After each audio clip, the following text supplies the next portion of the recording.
All right, Stephanie, there's a lot to talk about here. This was not an easy build. Where do we start? Well, believe it or not, there's an entire basement underneath us here. There's a whole basement under this? There is an indoor car showroom underneath us. So why don't we start down there and we'll work our way up. All right, we'll meet you in the basement.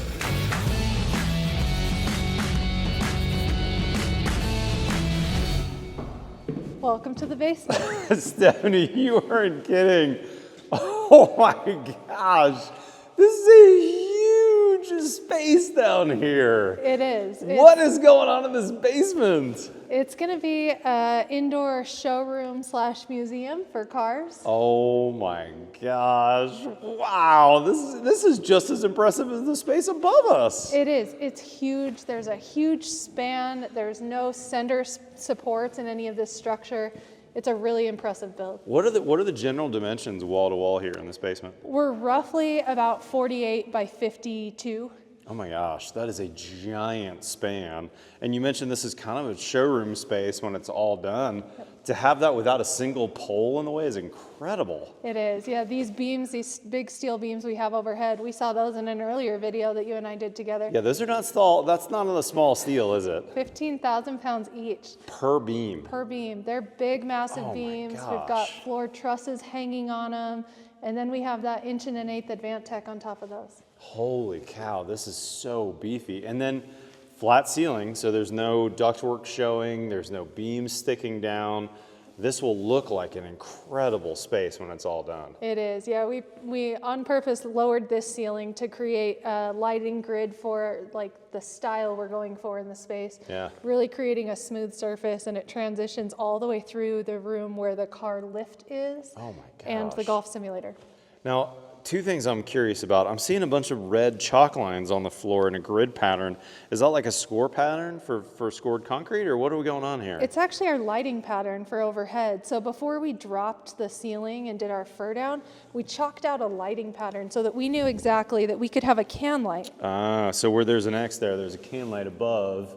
Yep. And then I'm noticing that your spacing on the ceiling's wonky every once in a while, and that's why. That's exactly to make sure why. you can get that recessed can in perfectly. Yeah, we really wanted this space to be symmetrical. We wanted everything to be lined up. We wanted it to be very purposeful. So this grid was really important to us. So we did this before we started doing any of the framing. Now the other thing that I noticed that I don't normally see is these yellow caps make me think that you've got floor plugs down here. Are you putting a big brass floor plug in here, or what's happening? We're not doing that, but something similar. So these are going to be a low voltage wire that'll allow the cars to stay charged. They'll run over to a central location where they will turn into a line voltage kind of battery tender. How cool. But this allows us to meet code by not having high volt on the floor. Exactly. Of a space that could be wet. Yep. Yeah. Exactly. Oh my gosh, this is incredible.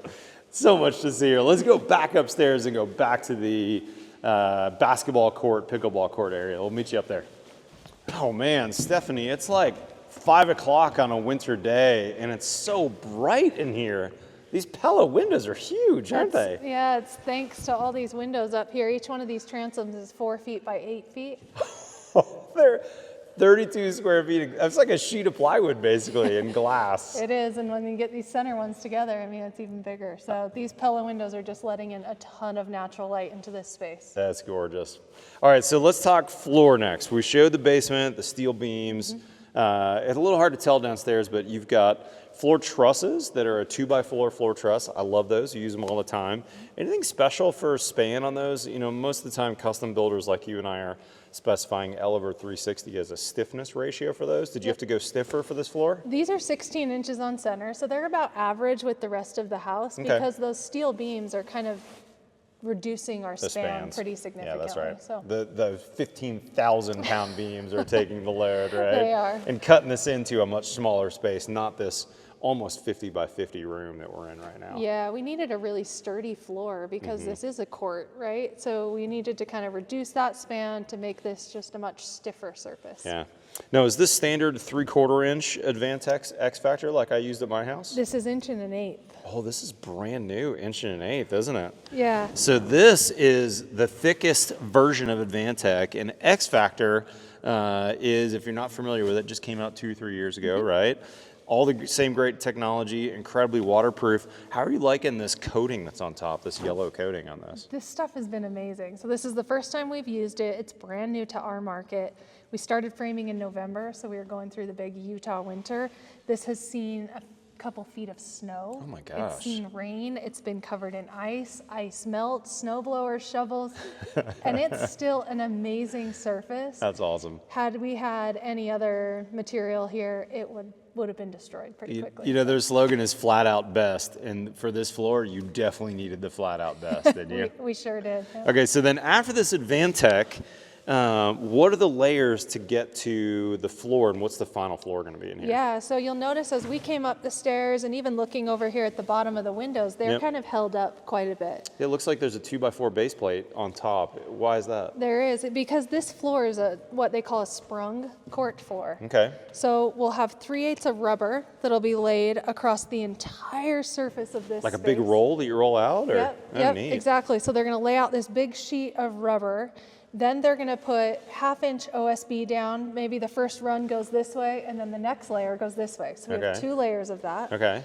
Then we get our true clear grade A maple, the traditional basketball like the court basketball floor. court that I got cut from the 9th grade team on. Just like that. Yeah, gotcha. And that gets glued and nailed down to that OSB. Okay. But technically, it's still a floating surface over the rubber. So it gives you that bounce in the court floor. And that's what creates that traditional kind of NBA style basketball court floor. So in other words, when they're nailing those hardwoods in, they're nailing through those 2 layers of OSB and not nailing into this Advantech. Yep. So the rubber is able to cushion it, and you feel that cushion as you're running on the courts. You do. That's incredible. It'll I be mean, a great pickleball floor. has taken the world by storm. We ought to think about titling this something about indoor pickleball. We'll probably get 5 million views just because of the pickleball craziness in America.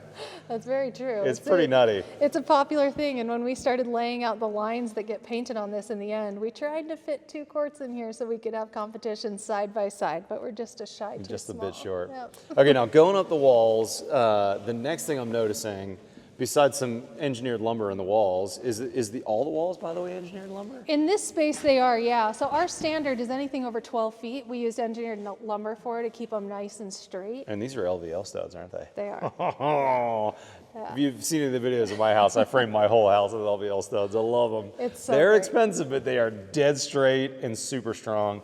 Forget the exact engineering specs, but they're like around twice as strong as a standard, Yeah. let's say SPF or Doug fir stud. Yep. And then as we get up to the ceiling, I'm noticing some big old trusses. Yeah, I think these have a 2x12 bottom cord. Okay. And probably a 2x10 top cord, could be 2x12, I'm not entirely sure.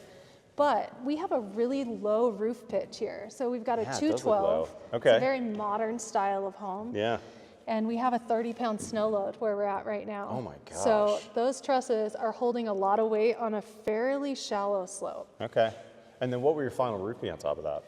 We're going to do a metal standing seam roof. And so Cool. this whole house will have a metal standing seam, which will be Nice. really cool with some great clip fasteners that also hold on the solar panels and all of what killer. we call our snow retention. So, Oh, fantastic. yeah.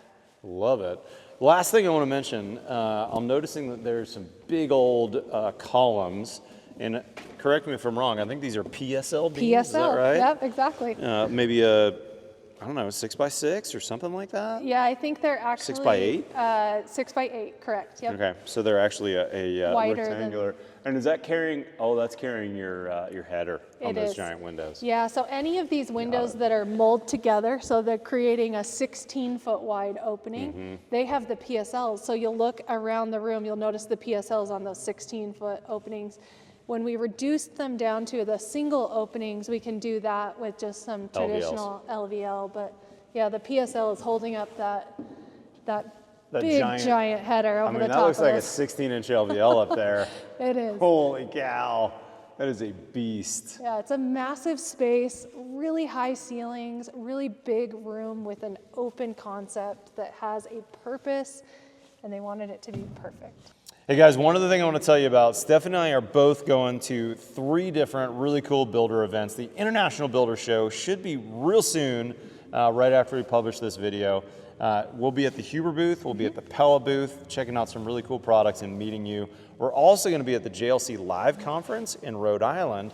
And lastly, Stephanie, I'm super excited to have you come to Austin, Texas for Build Show Live, November 7th through 9th, Austin, Texas. Sign up in the link in the description so you can get all the details. Hit that subscribe button below. We're publishing new videos every Tuesday and every Friday. Follow us on Facebook or Instagram. Otherwise, we'll see you next time on The Build Show.